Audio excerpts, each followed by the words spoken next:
Hi, I'm Amy Condon. Welcome again to News Literacy. Welcome back for week 2. Last week we did a walk through journalism history and how news has changed, or the sharing of news has changed so much just in the last 25 years, and how a combination of technology and a combination of deregulation and a combination of just how we've changed as people in this environment has changed how we receive news and how we interpret news. As I said last week, we would talk about credibility this week, and that is really on us to develop the skills and a skill set to sort of sniff out when news or information sites are not being completely forthright with us. This is part of that whole landscape of learning how to operate and catch up with where the technology is, and also understanding sort of the underpinnings of some of the forces that are working for and against us, and how to be news literate. Because for some people, it serves us not to be news literate, but you and I can develop those skills and get much better at this, and hopefully change the landscape for the better. So I'm going to share my screen again, and we're going to walk through a PowerPoint because I want to show you some examples, some real world examples of some things that, and again, this isn't partisan in any way, shape, or form. This is understanding our own ways of receiving news and challenging our own ways of receiving news, as well as challenging how the news comes at us. Because one thing that's happened is there is a really big difference between news, information, and opinion. And those have gotten really convoluted over the past few years, especially with the advent of Facebook and Twitter and Instagram, and what is considered newsworthy as opposed to not newsworthy, and how that information is shared. And in this 24/7 news cycle and this immediate sharing, how the finer points of how you collect information, factual information to present news, has changed so drastically. So join me for the ride. Hold on just a moment as I share my screen. I'll try not to make this too painful.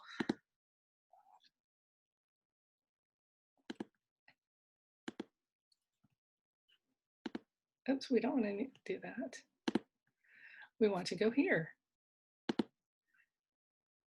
Thanks for bearing with me. I'm not the most technologically savvy, I'll be honest with you. Okay, here we are, part 2, news literacy.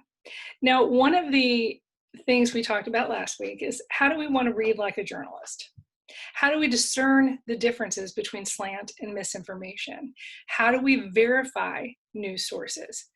What really is fake news? We hear that a lot, and there truly is fake news out there, but there also is this sort of weird little gray area. What is libel versus slander? We hear several people in positions of authority say, well, I'm going to sue. But oftentimes those things can't happen, because if someone has spoken and it just happens to be a negative story about you, or if someone has written something, a news article, and it happens to be true, it just may not put you in the best light. There is no basis for either libel or slander.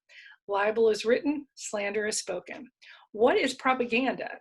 We hear that leveled quite often, that this is propaganda, or there is a liberal bias. What's the difference between slant, misinformation, bias, propaganda? Because those things kind of those words get used interchangeably, and that's just not the right way to use it. So let's be better about how we use words and recognize those differences. And there is quite a bit of pushback against the use of anonymous sources. There are verifiable and very real reasons to use anonymous sources, and we're going to talk about those and just get better about understanding when it's appropriate and when it's not. So I really want to start with what I call a vocabulary lesson, but this is really a skills building lesson. And each of these will help us build toward the things we need to do, the actions we need to take as consumers of information and news, and be able to discern what is verifiable, what's factual, and what isn't. This is the beauty. We can learn to discern. This is a learned behavior. So walk with me through this. One of the best skills that learning how to interview people gave me was this concept of active listening. And that is exactly what it is. You are actively listening to another human being. You are attentive. You are looking them in the eye, or you are and you're not just looking at them in the eye, you're watching their body language. You are looking at how they respond. Are they looking you in the eye when they're answering you? Are they looking down in shame? Or are they looking off to see who else is listening? All of these things are part of active listening. Asking open-ended questions. This is one of the most important skills that I learned in school, even in high school, when I was learning how to do research and learning how to be a journalist. I had a wonderful teacher named Renata O'Quinn, who said, if I catch you asking more yes or no questions, I'm going to give you an F. And I was like, she goes, you have to ask the open-ended questions that lead to dialogue. And one of the things you'll notice in press conferences and what journalists do, and people get irritated with them, is they'll ask questions different ways.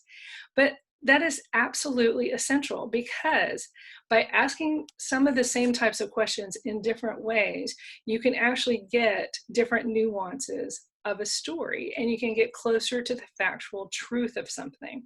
So ask those open-ended questions, ask probing questions. It is the job of the journalist to be the eyes and the ears of the public, not to be the PR people of the public officials or the business owners or the city administration. Their job is to be the eyes and ears of the public. They have to have the public trust.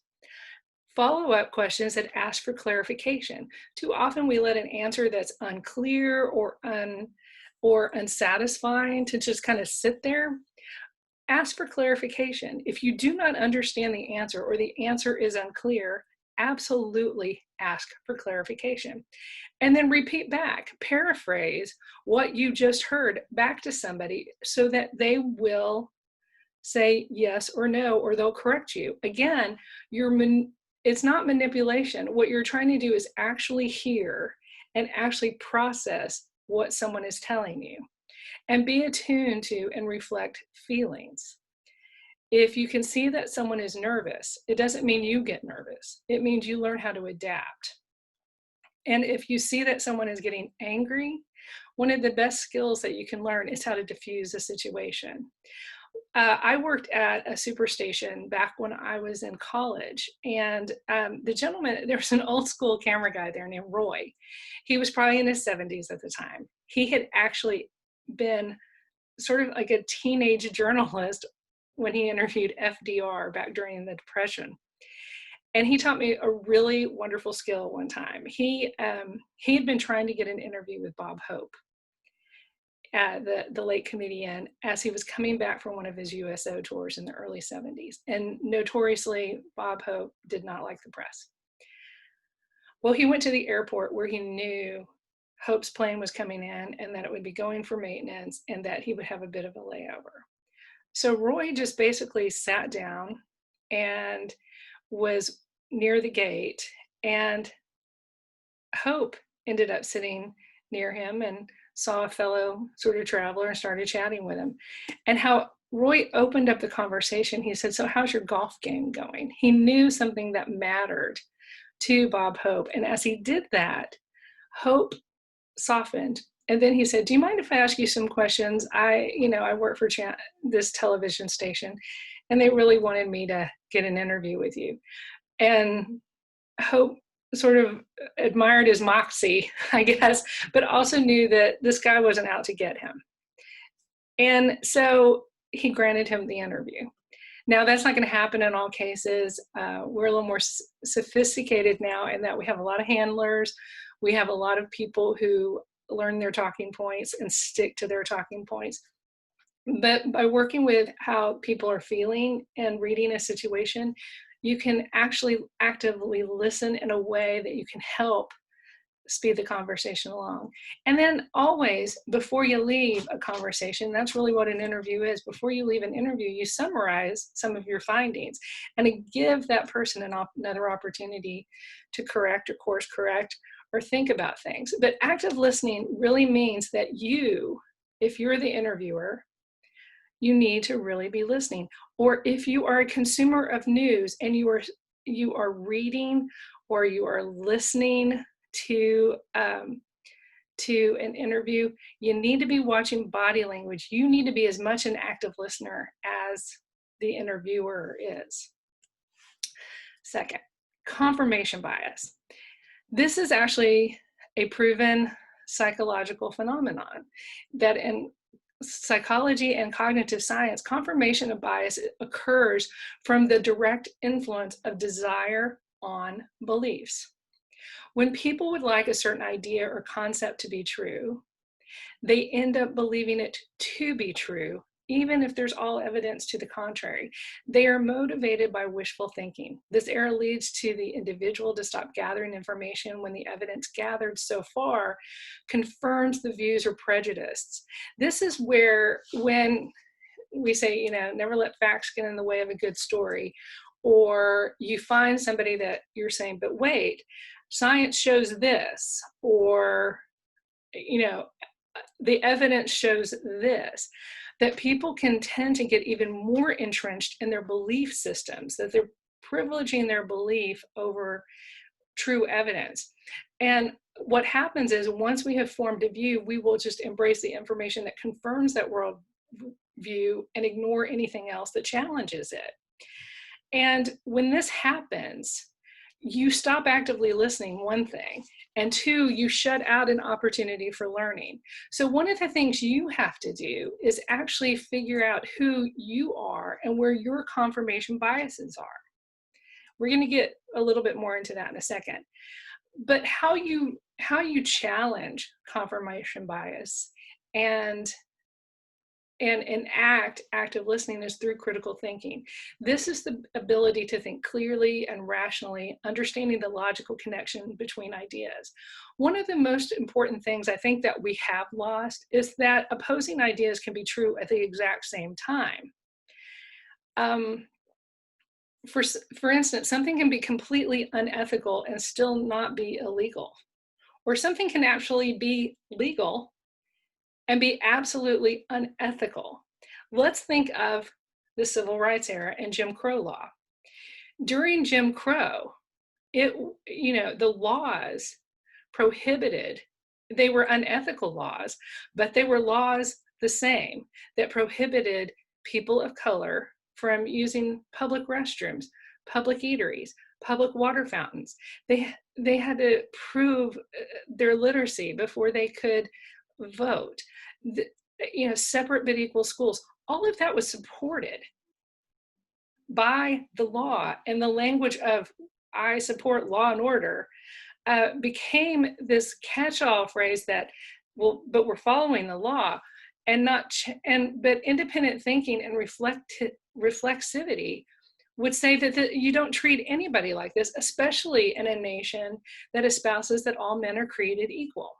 So when you can hold these opposing ideas in your mind at the same time and think rationally and clearly and think through them with independent thinking, then you have the capacity for critical thinking and how to change something, or how to weigh what is right and what is wrong.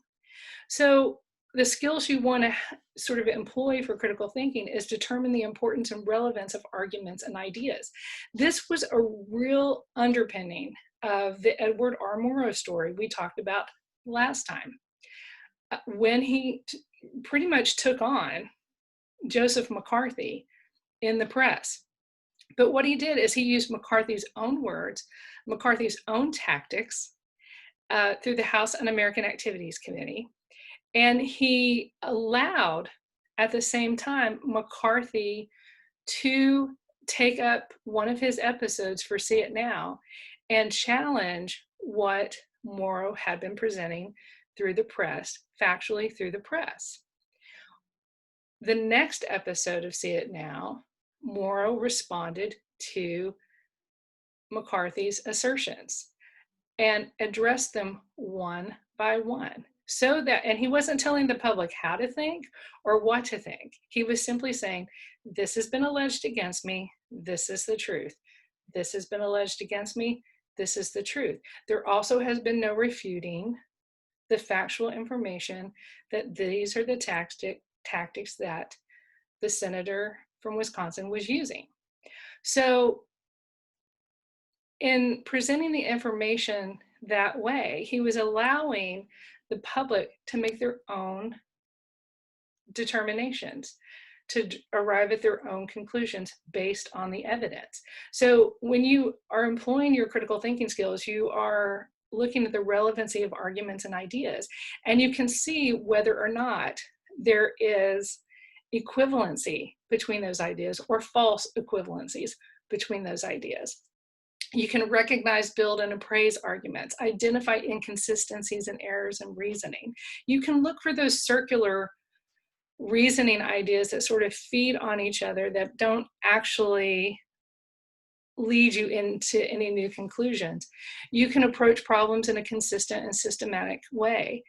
And you can reflect on the justification of their own, on your own assumptions. This is where you actually challenge your own confirmation bias. You're able to say, oh, you know, I kind of lean more this way or that way.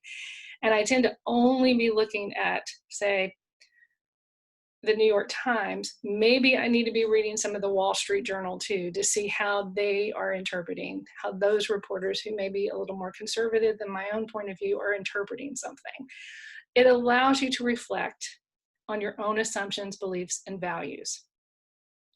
This goes back to the very foundings of rhetoric in the Greek and Roman philosophies, where the idea is not to annihilate your opponent or annihilate an idea that's different than you, than how you believe, but to look at where are the commonalities that we share and can work together on, and where do we differ, and why do we differ?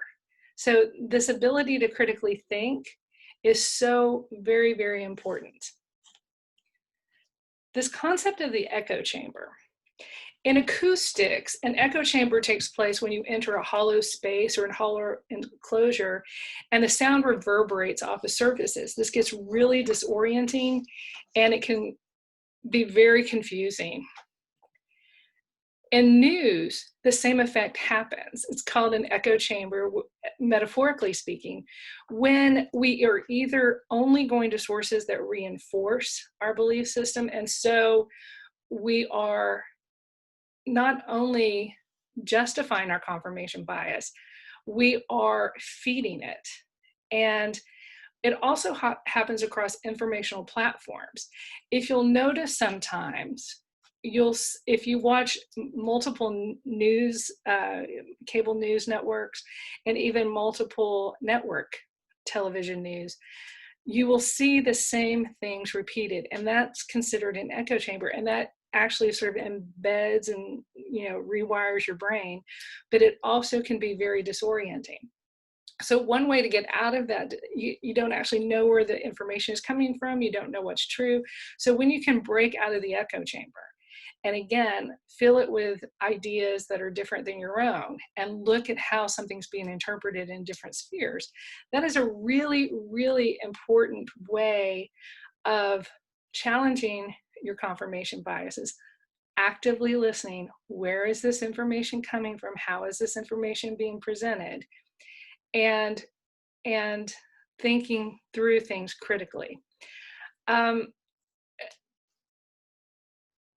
You know, we have to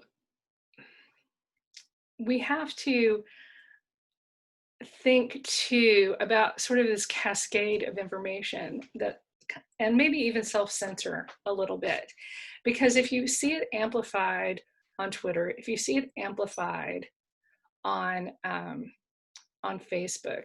So a tweet goes out, someone shares it on Facebook, then you see an anchor talk about it on the news without any counterbalancing information, and that just kind of stands. These are things that all of a sudden take on a weight that maybe they shouldn't, or take on a legitimacy and given power that they're not actually, that they shouldn't actually be accorded. So that's where the critical thinking comes in, and how you have to build that. Here's the kicker. What is news? How do we discern what really is news?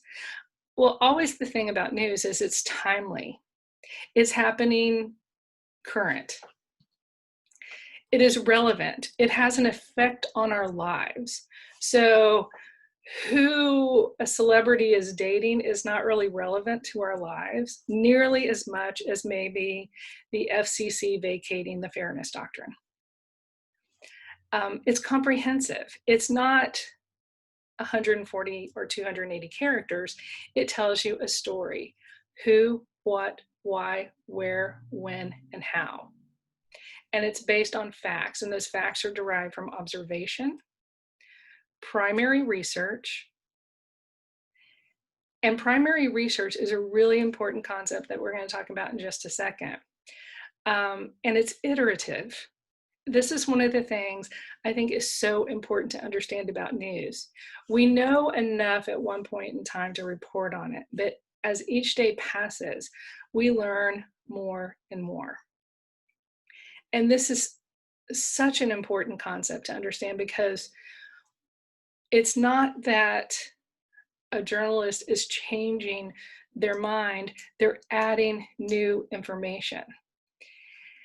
In science, we tend to think, oh, well, this is it, this is what we know in science. But that's not actually how science works. Science also is iterative. Perhaps you have a stronger microscope.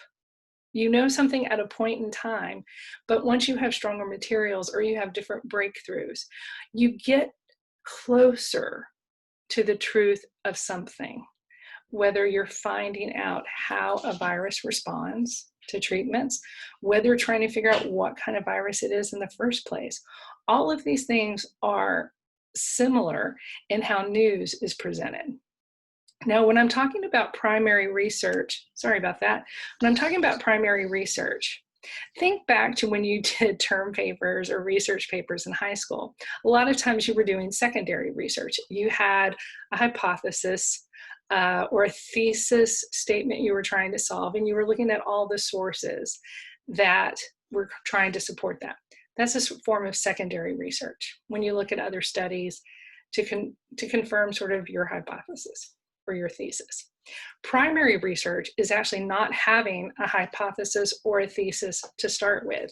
You are looking at the data specifically to tell you what is happening.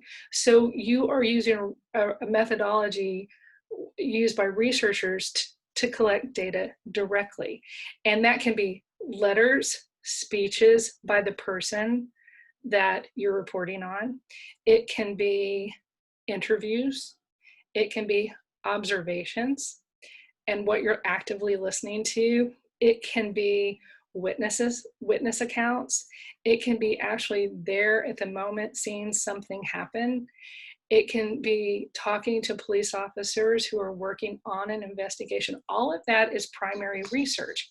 And that is the underpinning of good journalism and good news. Now, you've got different types of sources. So what you'll find is when you have a primary source, that source is willing to let you say, so-and-so says, or so-and-so asserts, or so-and-so, they will let you use their name, or according to the Pentagon spokesperson. When you can attribute, that's the best, because there you have on the record, yeah, they're going to own their words and their name. They said it. And that's one of the best pieces of primary research. A second form of research or sourcing is non-attributable. It means that you can use the information, but not the source where you got it. And so what you would most likely do as a journalist is if you get a piece of information and you get this and it looks verifiable, but you need to go verify it, especially if you cannot attribute it to the source who gave it to you. We're going to talk a little bit about that in a second too. Then there's off the record, which means you cannot either use the information nor the source's name. This was considered heavily with the Watergate, the research during the Watergate hearings, and when Carl Bernstein and Bob Woodward were pursuing stories. There was a gentleman who we later learned was Mark Felt, who had been in the FBI, and he didn't like what he was seen at the highest levels of government. But he also had an honor code about not outing anyone.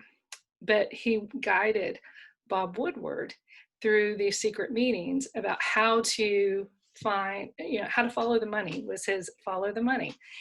And they would go around using his lead to go verify from different sources.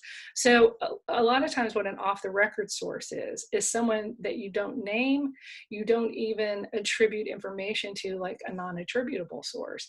And you go and verify and use what information they give you as leads to go look for more information and to see if you confirm it.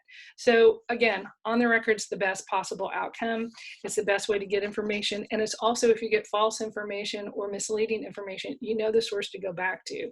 But journalists are often taught you confirm those sources with 2 or 3 others. You don't just, unless that some person was right there, saw what was happening, or they're the primary person involved. That's one level of primary. But a second level of primary is that they can give you information, they're allowed to speak upon it, and then you can verify it through other sources. Non-attributable, that can be problematic because you have to make sure that you're not being used as a straw person. So politicians will sometimes give non-attributable details of a plan so that they can find out what the public's reaction can be to something without any risk. This is where you have to look at the intent and get beyond the scoop or the get as a journalist, and see if that, if you're being used to be a straw man out there, so that you're not giving the politician the opportunity to save face, should this be an unpopular idea and they don't want to claim it ever. So if you agree not to use a source's name, there are phrases that you'll start seeing in news, such as a spokesperson for, without a name, or a reliable source at XYZ, or sources within this administration. These should be used only if the source cannot be convinced to go on record. And it also is an admission and a notice to the reporter, to the public by the reporter. This is a good faith thing. It's like, I'm giving you this information. It's been given to me by what I consider a credible source, and I'm sharing it with you, but I cannot get at the whole truth just yet, but you need to know it. It's also a way of, protecting whistleblowers who may have their lives or their jobs in jeopardy. And so you should journalists try to avoid these agreements unless it's absolutely unavoidable. And that's one of the issues where it's a case. And so when you see journalists, this doesn't happen very often, but back during the Bush administration, there was the case of Judith Miller, the New York Times reporter, who actually went to jail because she wouldn't reveal her sources. Now, some people will go, oh, wait, they're not abiding by the law. That journalist is not abiding by the law. Actually, they are upholding the law.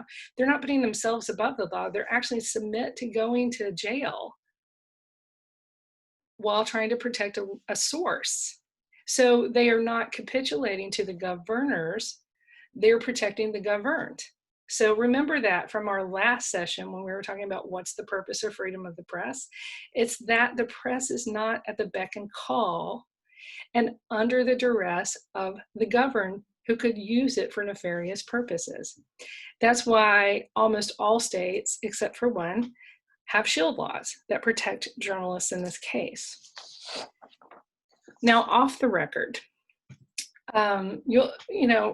journalists will get information and understanding that it's completely off the record. Now, that's where you have to discern as a journalist whether this is gossip or whether there's legs here. Again, this is where you use it as a lead, not as a source, and that's how you have to think about it. You will see in cases unassumed name or assumed names, and this is really about protecting a source's identity, especially of someone who's a minor or someone whose life may be in danger as a witness, or that is a very sensitive type of case. The case of a Jane Doe, for instance, who has been a victim of rape. You saw this quite recently with the Brock Turner case, where the young woman who had been assaulted by the Stanford swimmer was not named, even though she was of age, she was an adult. Her name was protected until she determined to come forward and let people know who she was and tell her part of the story. In cases of abuse and domestic abuse, this is often a case too, where people's assumed names are used, but it's told that it is told publicly that these names are assumed, or that the name will not be revealed because they are a minor.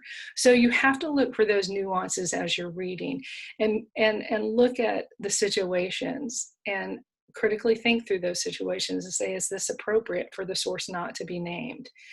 But there are absolutely reasons why sources come from different levels of attribution. Now let's talk about what's fake news. Okay, so news: timely, relevant, comprehensive, based on facts, primary research, and iterative. Fake news. Here's an interesting thing when you read through an article.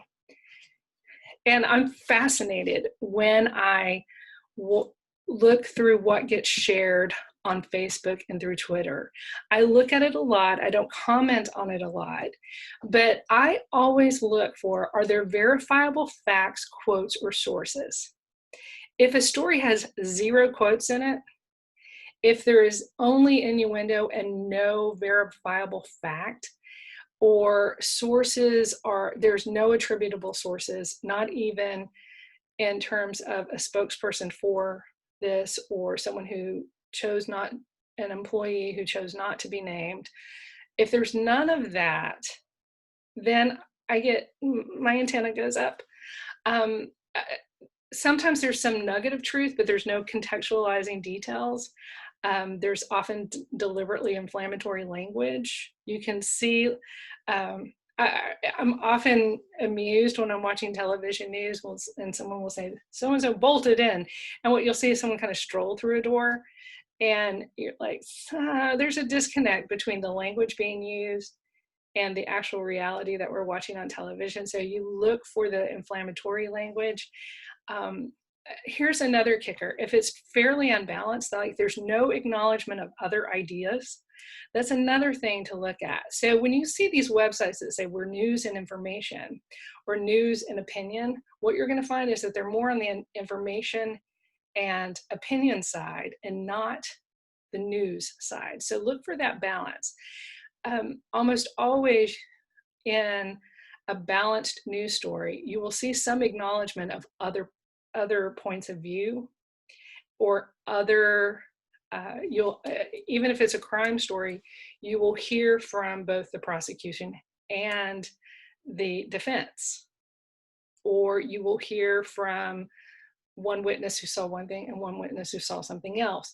Again, this always goes to intent. And this is where it's really important. What is the purpose here? Is this to inform me, or is this to misinform me? And you always have to question that. Don't feel like you're being suspicious or paranoid. Always always look for intent.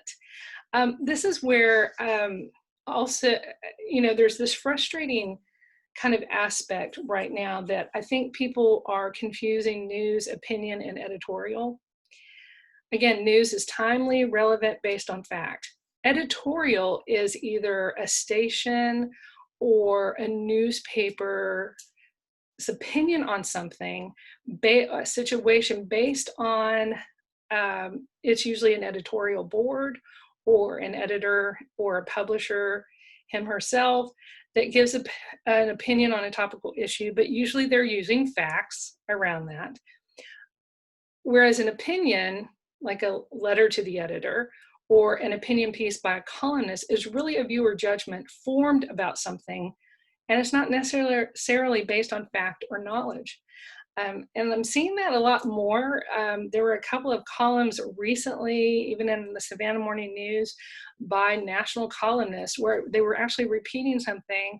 And when I would go to look for that source, it was like, okay, that's a third or fourth hand source, not primary, nor is it even based in fact, actually. And that frustrates me because that becomes part of the canon. But columnists are chosen because at some point they probably were a reporter, like Carl Hyacin at the Miami Herald, who started out as an investigative reporter and ultimately became a columnist, a political columnist. But several times in recent years, many of the columnists are actually people who've come out of politics, that they aren't steeped in journalism. They are steeped in propaganda.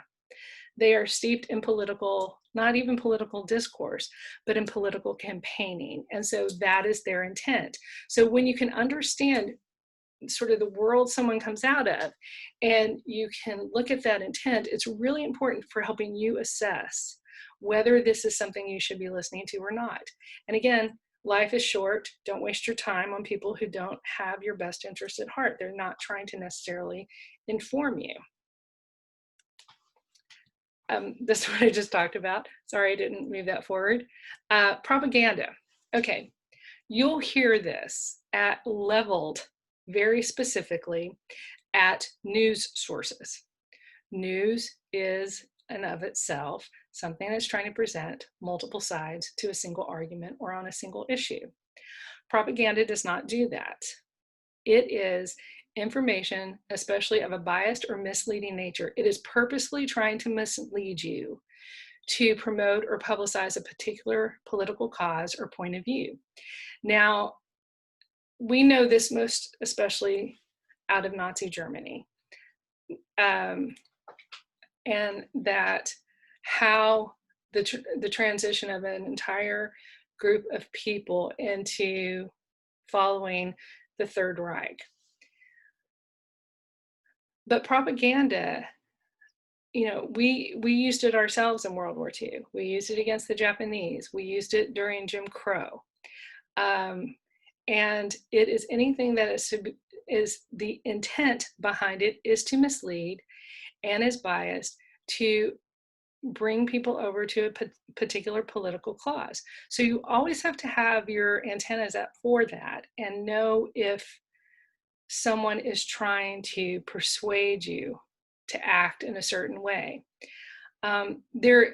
Or if someone is just purely in defense mode and trying to defend their behavior so that they're diverting your attention away from what they're actually doing. This was an interesting thing recently. And again, I'm just using this as a real world example. During a recent press conference, when the President of the United States, Donald Trump, did a presentation to show all the things that he had done during the COVID-19 crisis up to that point. One thing it didn't do is look at the whole scale of time from when they first knew. It didn't own up to any mistakes made.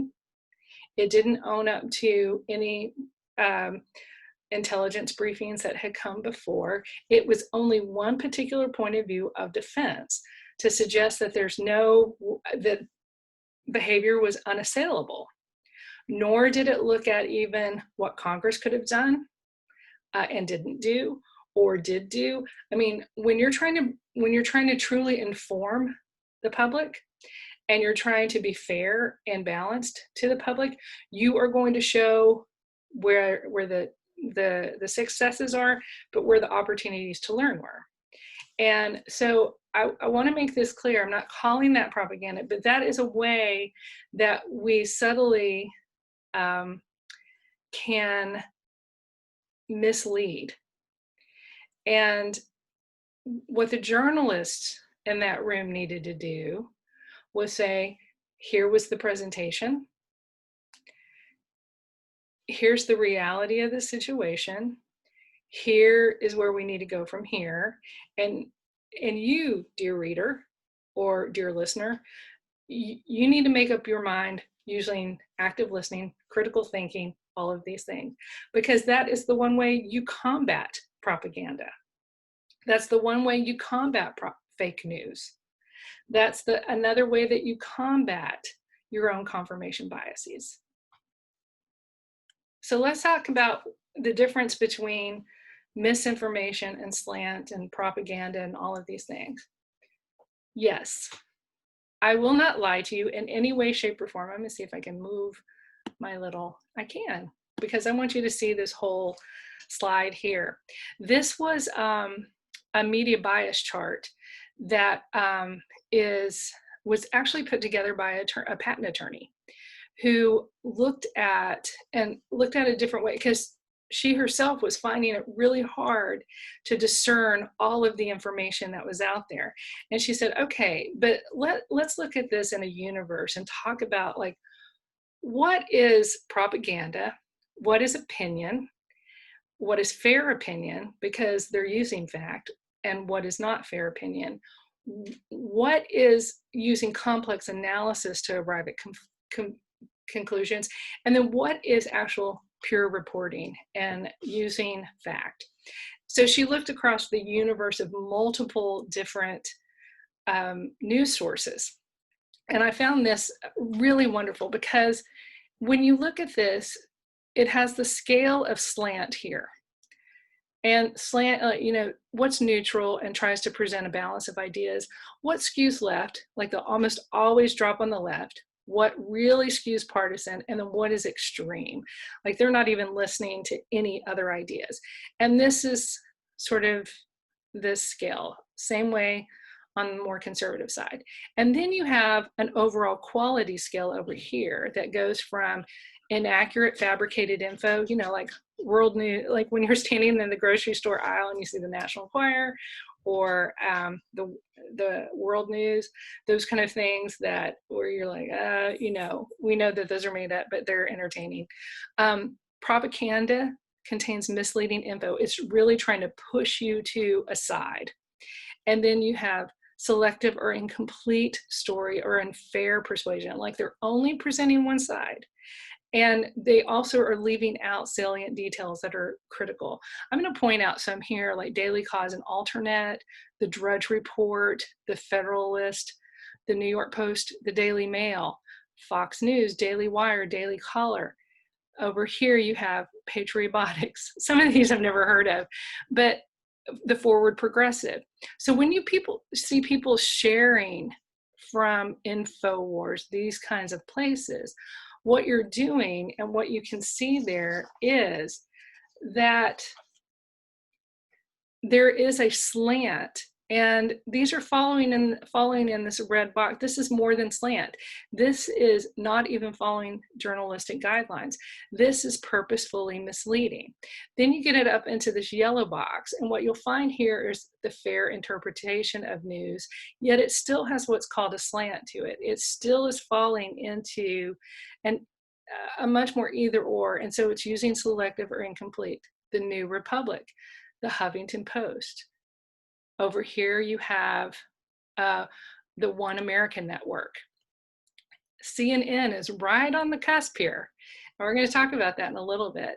that here in this yellow box, you have complex analysis and opinion, and it can be fair and persuasive. And it's a fair interpretation of the news, but as you go further down and you're dipping into that orange box, you can see that there are things here that can make this suspect. The Washington Times, Reason.com, Vanity Fair, Daily Beast, MSNBC, Mother Jones. Here we're getting into this sort of grayer area of media bias. And then when you come up here, you're getting closer and closer to, even if it has a slant to it, it definitely, or a bias and slant can be considered the same thing. As you kind of go up into this, this realm here, you're starting to get where it's much more complex analysis, much more factual reporting, much more effort to get to that middle ground. And this is where you're going to find Politico, The Hill, Wall Street Journal, NPR, Bloomberg, Reuters, AP, some of the network news. Notice no cable news up here. No cable news up here at all. And but you also have like Axios, the New York Times, the Wall Street Journal, Time Magazine. You start seeing that there's this wonderful balance here, and that there's a lot of sources here that we can all go to find the information that we need. And here's one way of really working on fighting confirmation bias. If you tend to read Politico, go over here to The Hill. If you are really looking for something solidly centrist, maybe hit the Christian Science Monitor, because it's still one of the few that actually has great foreign bureaus all across the world, international news coming in from people who live in those communities.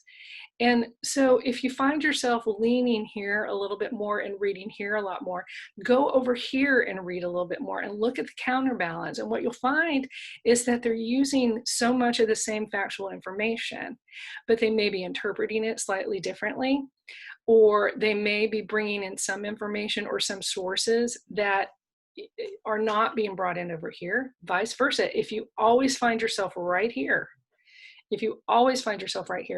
move over here.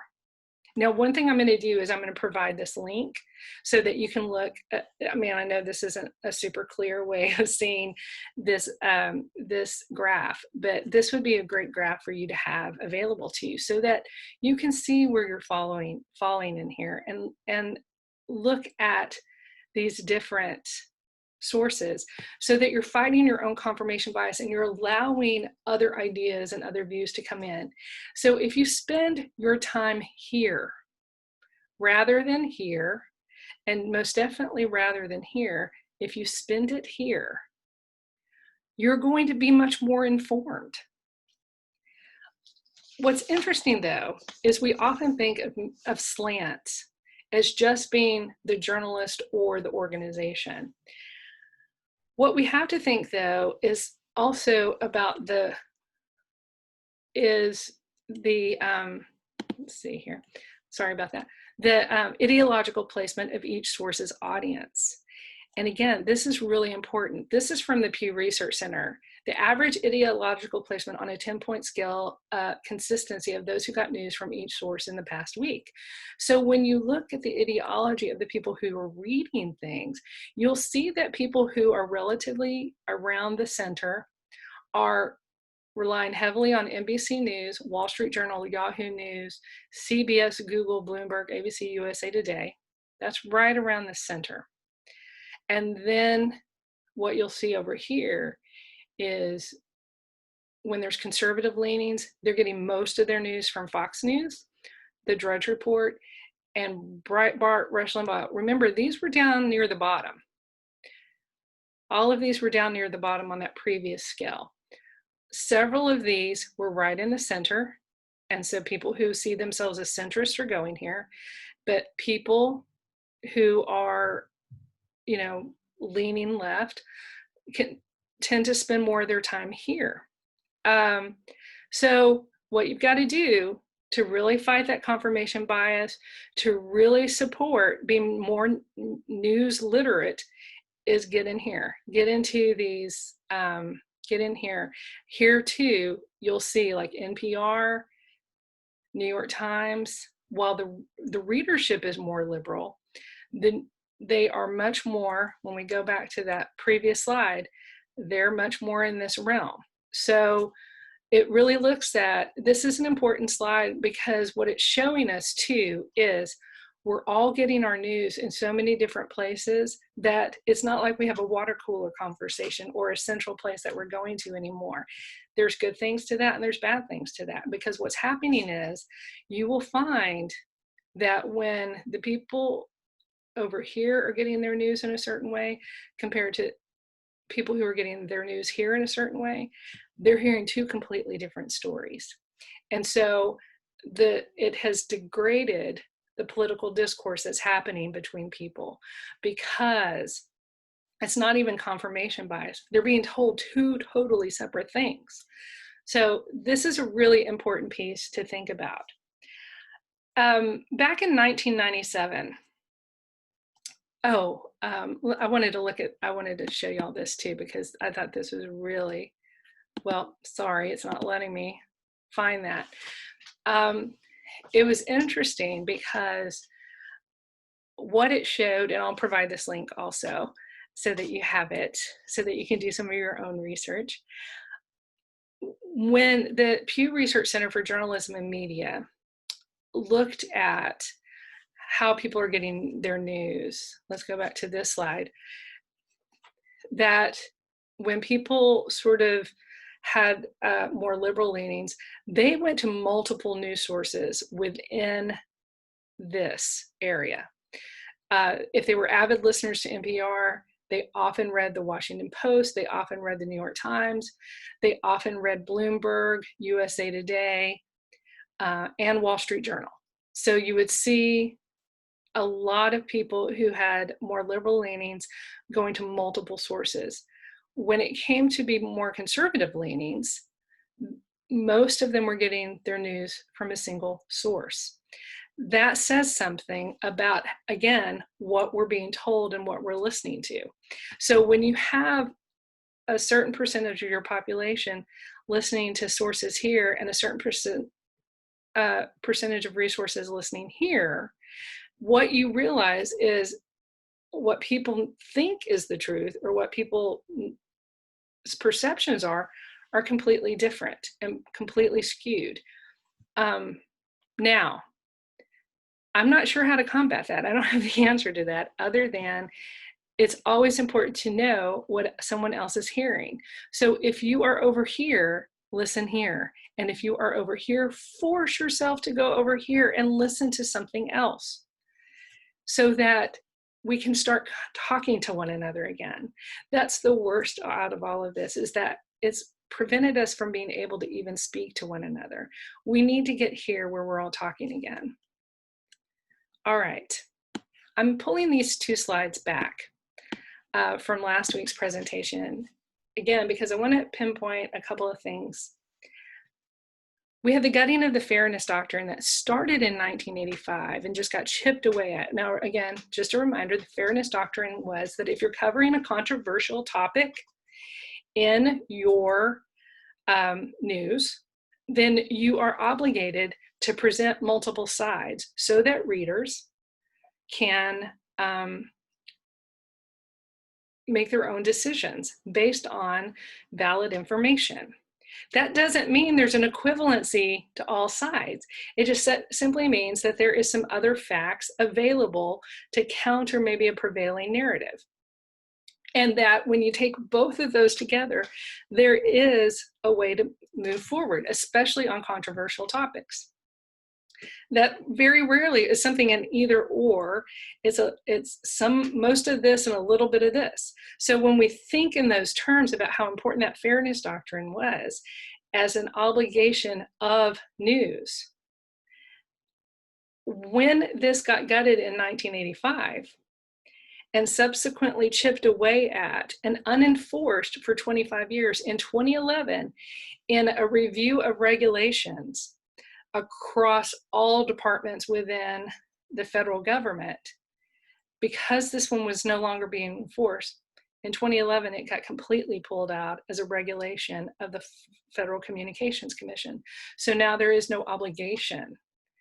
It really is the entities that you saw in that centrist scale of media bias that are still following through with the fairness doctrine, because that's what they believe the journalists are supposed to do.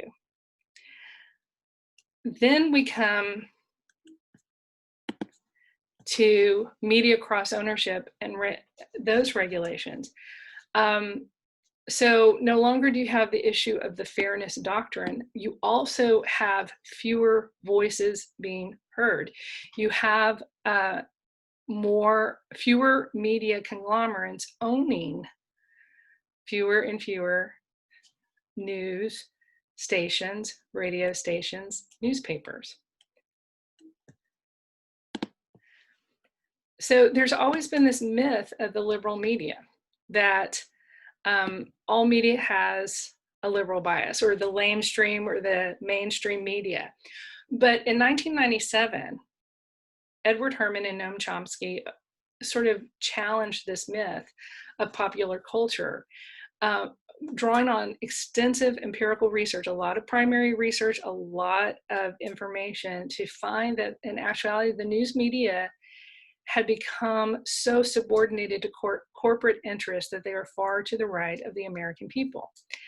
So even further right than on the conservative side, because what's happened is there is the, well, let's look at this, because this really shows, you know, like what has happened with all the changes in cross-media ownership. Since 1996 to 2017, local television ownership changed. Now an entity is permitted to own up to 2 television stations in the same designated market area.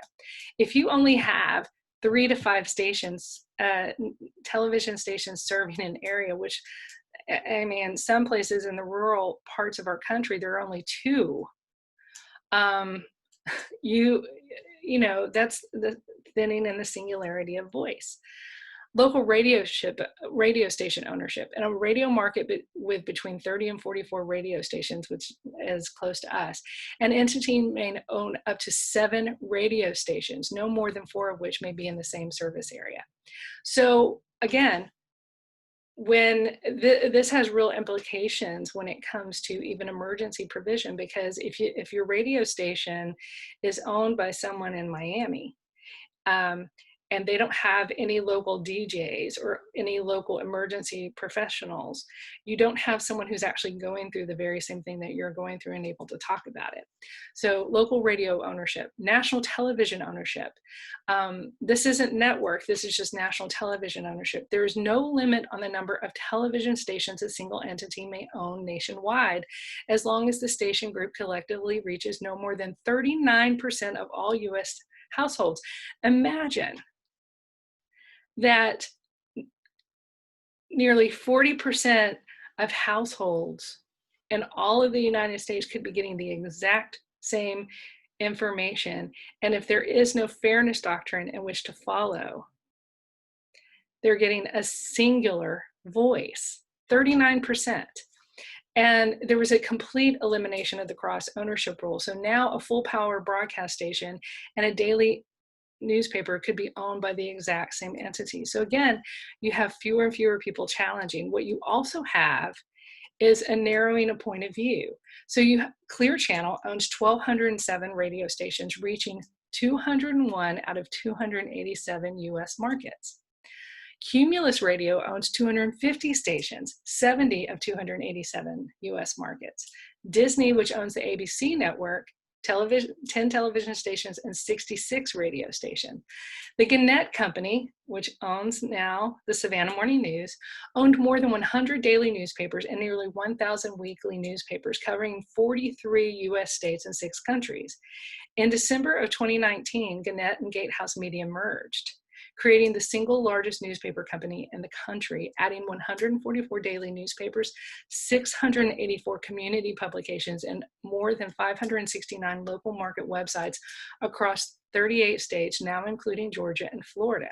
So the majority of states and the largest number of daily newspapers is owned by a single company. McClatchy was second. It operated 29 daily newspapers, including the Miami Herald and the Fort Worth Star-Telegram, in 14 states, and averaged weekday circulation of 1.6 million people and Sunday circulation of 2.4.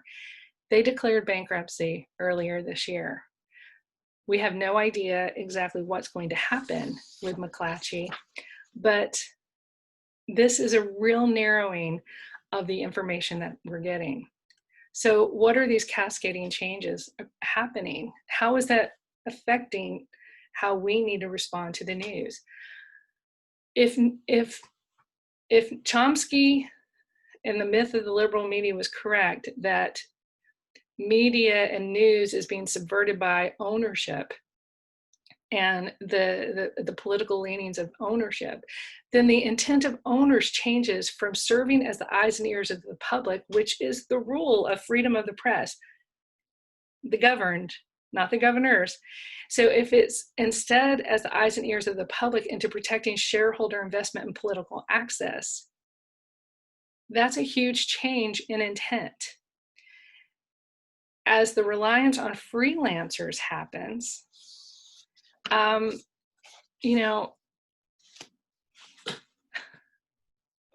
1 in 5 newspapers has shuttered in the past 20 years. So newspapers and magazines are relying far more on freelancers who are not necessarily trained journalists. A lot of them are out of creative writing or political punditry. They're known more as influencers and opinion leaders rather than fact finders. The metrics for efficiency and efficacy change to clicks and shares, not necessarily the accuracy of information. And we have a loss of institutional knowledge and depth of coverage. Again, 1 in 5 newspapers have shuttered in the past 30 years, and the past 20 years. And I believe nearly 50% of all newsroom staff have been laid off. 50% of all newsroom staff in the past 20 years has been laid off. So these are people who were trained as journalists. They were copy editors. They were proofreaders. They were writers and journalists. And what happened is most of the people laid off were mid-level. So they were mid-career. So you've lost institutional knowledge, you've lost skill. And the ones who'd been in the game a little bit longer moved into administration. So their needs change because now they're in the administration of a company that's now a corporation. And then what you have are younger people coming in who are out of communications majors, who are much more savvy when it comes to the internet, but maybe not so much as, you know, we hear about the myth of not knowing how to hold a conversation, only wanting to communicate through email, not actually talk to a person, texting, all of those things. So what you have is the loss of relationship and professionalism in the actual journalism field. And what gets sacrificed? Accuracy. This is very recent. This is out of Houston, Houston, Texas, the Harris County mask order. A judge ruled that everyone in Houston, Texas, 10 years and older must wear a face covering. Now let's go down to point 3, homemade masks, scarves, and not bandanas, but bananas. So without proofreading and accuracy, this is kind of a funny and goofy example, but what happened, instead of people paying attention to what the judge had said needed to happen in Houston, there became this whole internet meme with people strapping bananas on their faces. Funny, thought it was hysterical, but at the same time, when you see spelling mistakes, when you see these large kinds of mistakes on, you know, that can be screenshotted and shared around the world, all of a sudden you have this huge loss in credibility and a huge loss in control. Let's see if this one will come. Let me see. I'm going to try something here. Whoops. having some problems here. Well, I will provide y'all with this one too. I don't know why none of my links are working today like they did. They worked last time, and they worked when I tested it out just earlier today. Anyway, at this site, The Intercept, they did a parody of the BuzzFeed. I don't know if you're familiar with BuzzFeed, but BuzzFeed really got started as a listicle kind of website where it did these aggregates of the 10 best or the 10 worst or whatever. Well, they've turned into a news organization in the past few years. But so The Intercept, which is an online news organization, but also has sort of a gimlet eye toward media in general, and sort of reports on media fallibilities, did the 10 worst embarrassing US media failures and the Trump-Russia story. Many of these came out of either the Washington Post or CNN. And what happens is when you lose your credibility because you went with a story before you had a verifiable source, or you took innuendo or something that was the nugget of a truth, but you did not back it up with rigorous research and rigorous reporting, the story gets out there and it gets shared all across the universe. But then when that can be refuted, you've lost your credibility and your control, and the leveling of fake news actually takes on some merit. And that is the biggest concern, because if you've gotten to this point, if you have gotten to where, let me see if I can pull these up. I would love for you to see these, because here's one of those issues of, can I hold two ideas in my head at the same time, and they may actually be contradictory ideas. Let's see, let's try that again. Thanks for bearing with me through this.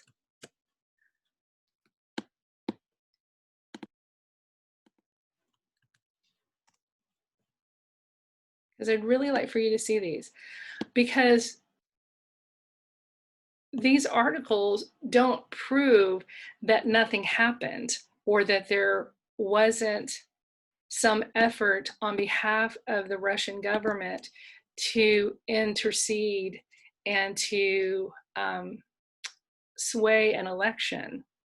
It doesn't mean that that wasn't happening. It just means that these things specifically didn't happen. But when it calls into question the entire storyline, then what you end up happening is that the entire story becomes suspect. Sorry, this is frustrating. And also what happens is you give ammunition to people to, in the case of CNN, to discount all of your reporting, or in the case of the Washington Post, to start discounting all of your reporting, and to call into intent. Like, what is your intent?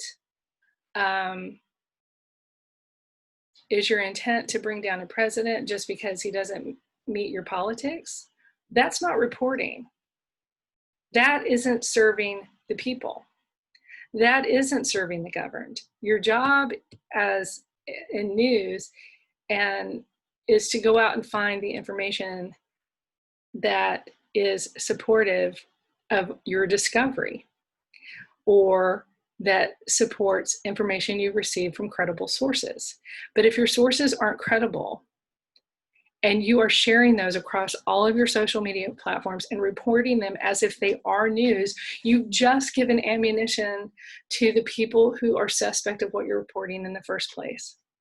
And again, we may miss, had that happened, say, had this happened during Watergate or the Pentagon Papers or the McCarthy era, we may be a very different country than we are now.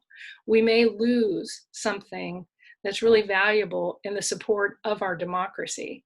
And I don't think I'm being crazy or overblown when I suggest that the loss of press freedom, while it comes with great responsibility on behalf of the press, is also a huge loss for our democracy and for this experiment that we truly are. And again, you can look here and see that what this headline is. One thing reputable news sources will do, and I think we need to be, we really need to look at this. Reputable news sources, if they've made a mistake, they will claim and own their mistake and report on that as well and report corrections. Disreputable sources won't do that. So let's go back here and pick up where we were about credibility and control. I just don't, if someone says, oh, the Washington Post never reports accurately, 80% of the time they do.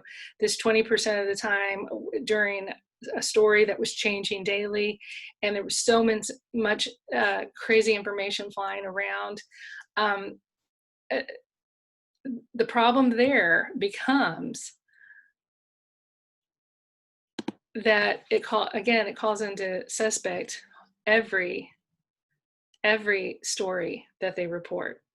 So if someone says to you, and the Washington Post is something you go to, own it.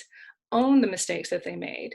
Point out, though, the mistakes that they haven't made and where they've been really accurate and really helpful. Another thing that's getting really sacrificed is good, strong investigative reporting. City council, county commission, police departments don't get covered. The corruption that you find in these places are not getting covered because investigative reporting is getting cut for the bottom line to make newspapers and news more business oriented or more more profitable businesses. This calls into question, should we have more nonprofit business models along the NPR, Georgia Public Broadcasting lines? Possibly, because that could get us to a point where the press takes on the mantle of looking out for the public rather than the business interests again. We would have never had the Catholic Church scandal had the Boston Globe not funded its Spotlight team. At the time, the Spotlight team in the early 2000s, when they broke the story, that Spotlight team only had 4 reporters. The Boston Globe so believes in investigative reporting and its readers support it by subscribing in droves that they have expanded their Spotlight team into 6 reporters. And again, that is what's getting sacrificed all across the board, those long lead times that are necessary to really get into the story. If we could, so that's why I'm like, take a look at Politico, take a look at The Hill, take a look at some of the national newspapers that still have really good investigative reporting, because those are the ones that are taking the time to get the stories right and not rushing to be first. They're rushing to be accurate. Another thing that happens, there's things that are sacrificed and something else is taking its place. The legitimization and amplification of every voice, including the uninformed and the nefarious. I'm going to point to InfoWars and Alex Jones, who considers himself a news and information site. But actually, it is a conspiracy theory site. And because we talk about it and because it's been so outlandish, it has promulgated such, false and misleading and fake stories. Pardon me, I need to take a drink. As the Newtown Massacre, as a conspiracy for gun control advocates. The Daily Wire, which is an information and political site founded by a political writer named Ben Shapiro. It is online, and it was one of those ones that was down at the bottom along with the Daily Caller. Excuse me. It recently had a story. Let's see if it'll let me go there. It didn't let me last time. Nope. Okay. So it recently had a story about the coronavirus coming out of a Chinese lab. Now, it quoted It didn't have any true attribution in the article. It basically used second and third hand information. It was not primary research. The headline didn't actually match the story because it made it sound like there was proof positive that there was evidence that the coronavirus is actually through a lab accident in Wuhan, China, and it got out into the public. What the story quoted was an innuendo made in a press conference by President Trump, and it followed through on a Fox News reporter's questions to the president, and then it used and the quote, the attributable quote that it used from the president was actually a rhetorical device called paralipsis, where it says, it states something and draws attention to something in the very act of pretending it was passing it over.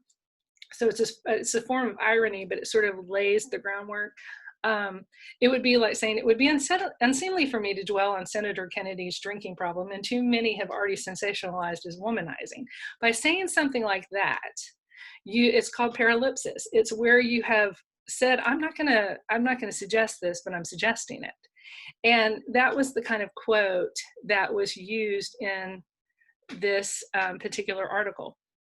And to balance it out, it quoted two pieces from the Washington Post, but it didn't quote news pieces from the Washington Post. It quoted an analysis piece and an opinion piece that ran in the Washington Post. So there was no verifiable sources.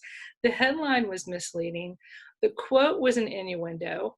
The quote that the entire article went around was not even a quote based in fact. And so all of these things together, you're kind of looking at going, okay, this has, and then that got shared across multiple media platforms. I saw it shared by 4 different media sites on Facebook and Twitter in one day, like thousands of times. And I was like, okay, so this is a story that's getting amplified, and people aren't looking at it critically. They're not going, does the headline match the story? Is the story verifiable? What are the sources that are being used to verify? And none of it was primary. So I just started going through all of these things and seeing, okay, what else is it linking to? Who's sharing it? And one thing that happens with sort of this amplification of every voice, including the uninformed and the nefarious, is what's called the spiral of silence. So this refers to the formation of public opinion and how people tend to remain silent when they feel that their personal views are in the minority to generally accepted public opinion. So the premise being that people fear isolation, and in sensing that their view is not the majority opinion, will keep silent in order to avoid isolation. So as we get louder in our social media platforms, and as we start drowning out and shouting down people who disagree with us instead of listening to alternate ideas, all of a sudden the feeling on people is their desire to conform, and there's this association that the community must survive. So what I think it was de Tocqueville that said, people dread isolation more than error. So when we have the spiral of silence happening, what you don't have happening is that good investigative journalism. You don't have good pushback against things. Even good ideas need challenges. So what ends up happening too is this exacerbation of the situational theory of publics. We aren't even aware, we become unaware certain situations exist because we're not listening, we're not seeing, we're not getting that information. Or if we know about it and we feel silence, we don't know how free or limited we are to act to change a situation. We get overwhelmed.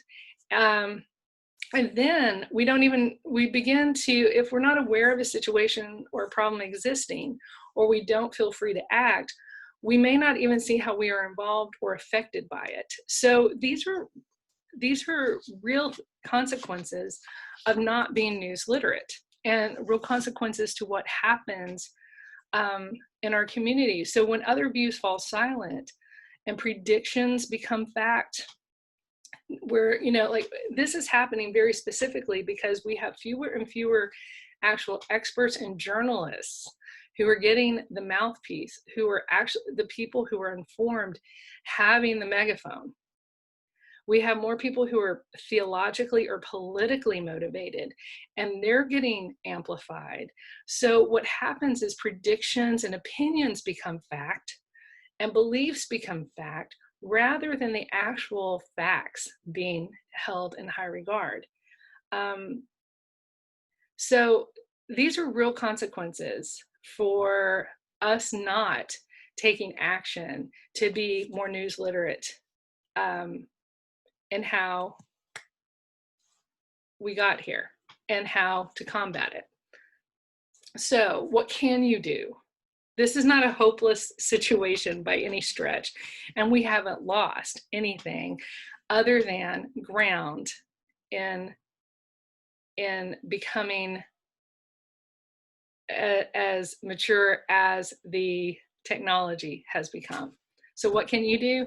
Understand your own confirmation bias and challenge it. Like I said, if you tend to read or if you only listen to Fox News and you only read the Wall Street Journal, go read the New York Times. Go listen to NPR. Go listen and read and talk and hear the stories somebody else is listening to. And when you do that, you actually have a means of communication. Subscribe to your local newspaper.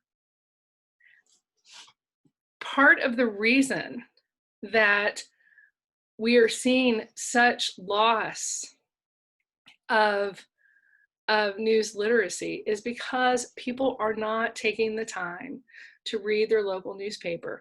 I don't care if you subscribe online and only read online and only read on your phone. Support local news, because that is who is going to tell you if your commissioner is corrupt. That is who we need to be out there investigating those local stories. And here's the kicker.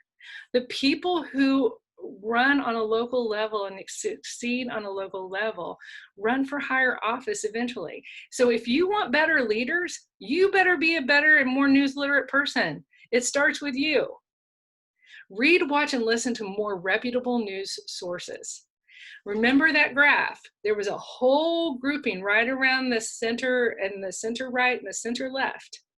If you focus there, your attention on reading and watching and listening to those news sources, you will be more news literate and you will be better informed.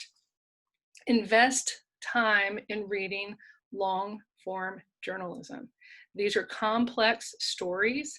We live in complex times. It's very rare that something is completely black and white and cut and dry. And when we only listen to things in sound bites, 15-second, 30-second sound bites, if we're only reading headlines, we are as uninformed as the people who are only looking at one news source. So invest in long form journalism that takes the time and the landscape and the space to tell a story well. Read, watch, and listen to the counterpoints to the media that you gravitate toward. Here's another thing. I'm going back here. Spend your time here. If you want complex analysis and you want to understand a little bit more how somebody else with a different point of view is thinking, go in here. Go to The Intercept, go to The New Yorker, go to The Nation, go to The Atlantic, go to The National Review, go to The Economist, go to The Weekly Standard. Look at these and look for that good complex analysis. Go up here for your daily news and find all of these different sources and read from all of them, because somewhere in the center of all of this is the information you need to critically think through an issue and make an informed opinion about it. And before you share anything on social media, look at the headline, look at the sourcing, look at, were they verifiable sources? How is the attribution? Are they quoting reputable, verifiable information? And then go to these websites. These websites are your friends. Look at all sides. Because instead of like trying to sort of go to all of the different websites, maybe take the story that you're interested in, go to all sides and look at them on a variety of sources, a story on a variety of sources across the spectrum, so that you can see how the different news outlets are comparing and contrasting on a specific topic. Go to factcheck.org. The Annenberg Public Policy has been holding politicians accountable for their misleading statements. This is where you can go and say, is there any truth or even a negative truth to what someone is talking about? Go to PolitiFact. It's a nonpartisan out of the Poynter Institute, which is a journalism think tank that assesses the veracity of claims made by politicians, pundits, and commentators on a scale of true to pants on fire. It's a little amusing, but it really is helpful to go, okay, something sounds a little true there, but I'm not really sure. Or it's confirming a bias I have, but I don't know if this is right. I may just want to believe it. And it may confirm my worst opinion of this person, which I'd relish in. Don't be like that. Go find out, is this true or is it false? If you're interested in more information about accountability and transparency in open government, go to the Sunlight Foundation. And OpenSecrets.com tells you the sources of funding donated to candidates and elected officials. One of the things that we need to be more aware of and be much more literate on is not only where does funding come from to help people's candidacies, but also who's funding studies. So that when a study comes out and it seems, for instance, all of a sudden eggs are terrible again, go find out the study of why eggs are terrible again, because it could be the rival to the egg. We see that often in nutrition. We see that often in issues of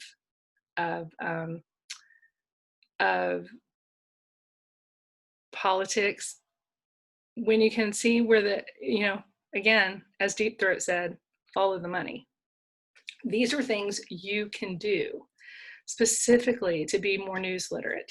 Again, look at your bias, challenge it, and then fact check before you ever share anything. I've done some experiments myself lately where I just shared something to see what the reaction would be, and it's been pretty funny because I have people from all spectrums on my friends, and getting their feedback was pretty challenging. But then seeing how other people on the spectrum challenged one another, that's great for discourse to some extent. But it was interesting to see who put up walls where they wouldn't listen to anybody. No matter, they wanted this to confirm their worst possible opinion of something. And then that's when I would step in and say, whoa, here's what I've learned since I posted this. Here's what I've learned about this. And I'd share it. And I would say, because I really wanted to test my own ability to challenge ideas and say, this sort of to live the news literate example for y'all. All right, so next week, we are going to do some real world analysis. We're going to have stories up here. We're going to walk through them. We're going to listen to video, walk through that and say, we're going to put the news literacy to test. We're going to look at deep fakes in video and photography. This is probably the thing that scares me the most personally, is that with the advances in Photoshop, with the advances in just people being able to edit video, we are getting to a point where it's really hard to tell what is real and what is not. And that's scary when we can't even trust our own eyes. And And then we're going to go to the news literacy project, which is actually geared toward high schoolers, but we're going to take their news literacy test and see how we do.